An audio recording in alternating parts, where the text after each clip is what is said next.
Ja sam Danijel Maljur, dolazim iz Zagreba, tamo sam proveo cijelu svoju mladost. Osnovnu školu, srednju školu, fakultet, sve sam završio tamo. I onda kad je došlo vrijeme, došao sam ovdje u Vukovar. Moj posao koji ovdje radim je tako specifičan. Rad s ljudima.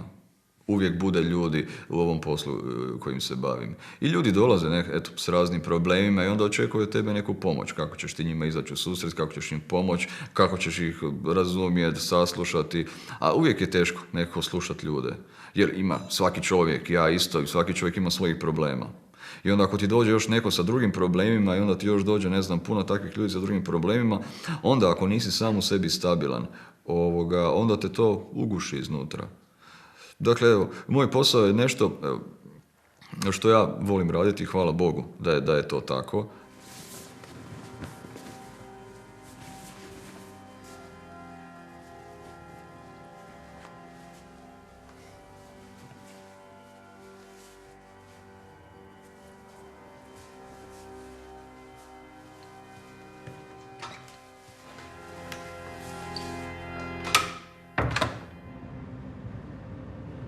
Da budem svećenik, uzrok je bio jedna pjesma koju sam slušao.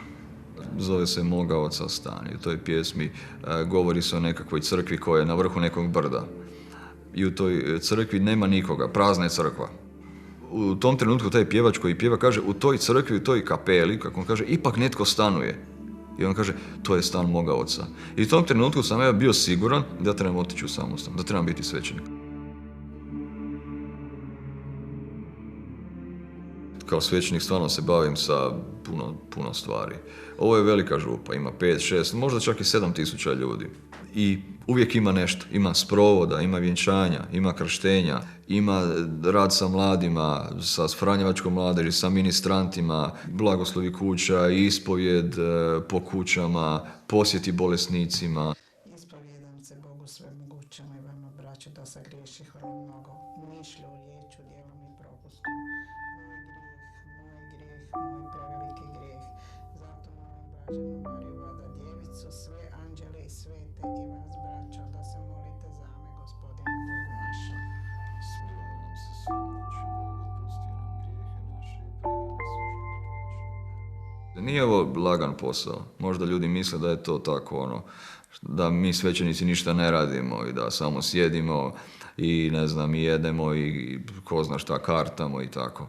Ali ovo je itekako zahtjevan posao. Primi ti jednu osobu koja ima unutarnjih problema, koja ti se rasplače pred tobom zbog nekakvih tereta koje su je stisle, neko je poginuo, sama je ta osoba i sad ajde ti njoj pomozi.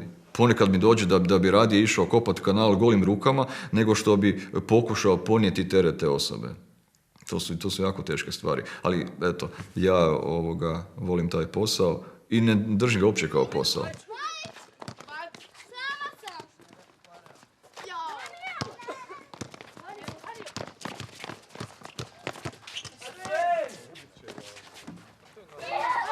A vidio sam u košarci nekako da je to sport gdje treba inteligencija, jer moraš vrlo brzo, intuitivno, inteligentno razmišljati na malom prostoru, donositi brze zaključke i baš onako reagirati munjevito. Nekako me to privuklo, nekakva energičnost tog sporta, kako i fizički, tako i mentalno.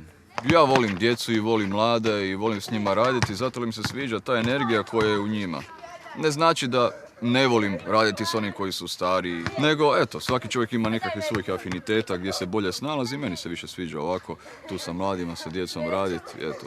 Ja volim njih, oni vole mene, nadam se. Mislim da je to ovako s njima dosta dobro bude. S Danijelom najviše volimo se zabavljati. Daniel nije običan svećenik. On je poseban na svoj način. Priča nam je kako ne trebamo ići na loše pute, nego da idemo Isusovim putem. Bog je kao prijatelj, ti njemu možeš sve reći. Možeš pričati s njim, iako ga ne vidiš, možeš ga osjetiti.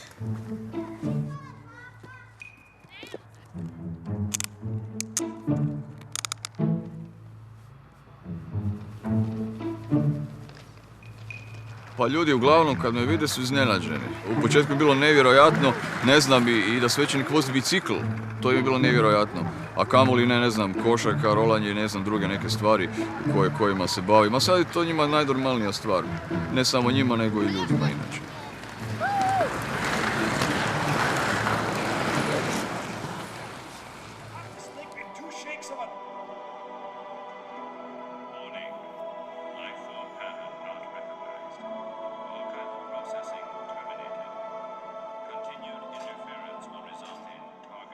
Ja volim kompjutere.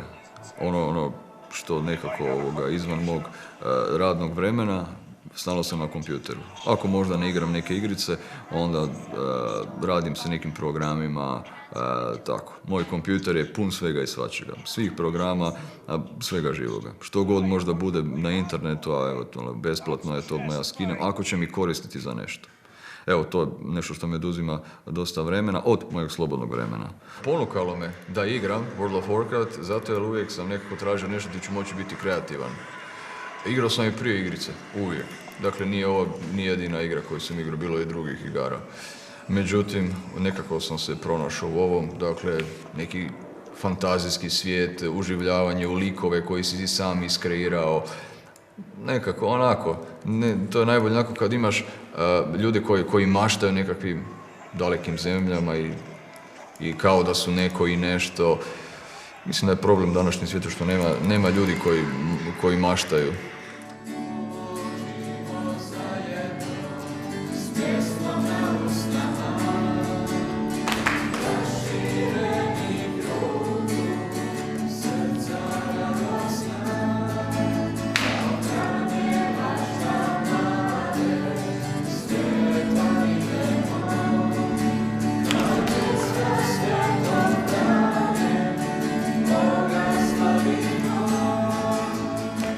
Daniel je za sve nas, dakle, duhovni asistent, te je jedna vrlo velika osoba.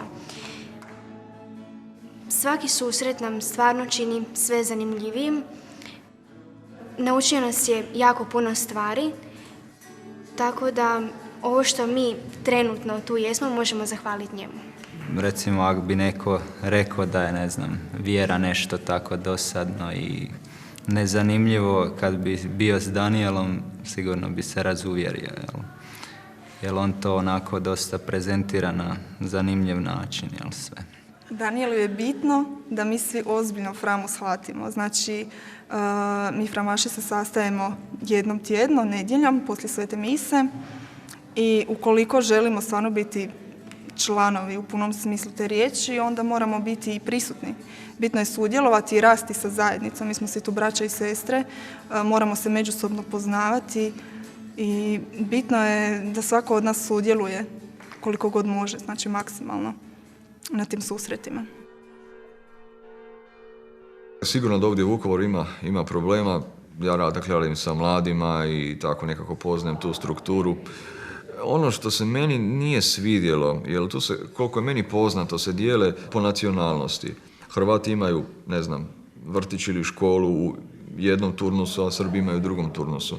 I time se šalje jedna negativna slika. Možda je alternativa toga da svi imaju skupa, možda će to donijeti neke probleme, ali mislim da prije ili kasnije ćemo mi morati naučiti živjeti skupa i morat ćemo naučiti na jedan suživot. Ima zlatnih primjera ovdje gdje Hrvati i Srbi stvarno žive onako u jednom prisnom odnosu, ali ovih drugih ima još više. I dok god mi budemo našu djecu dijelili na ove ili na one, nema nikakvog optimizma za budućnost. Da bi Vukovar postao ono što je bio nekada, trebamo optimizam, trebamo nada, trebamo nešto što će ga goniti naprijed ili nešto što će ga vući prema naprijed. A to može biti samo nešto što je iznad svih nas. Nešto što je smisao sam po sebi, nešto što po svom defaultu, da tako kažem, vuče prema sebi. Nešto što je izvor sreće, a to nije ništa od ovih materijalnih stvari, to može biti samo jedino Bog.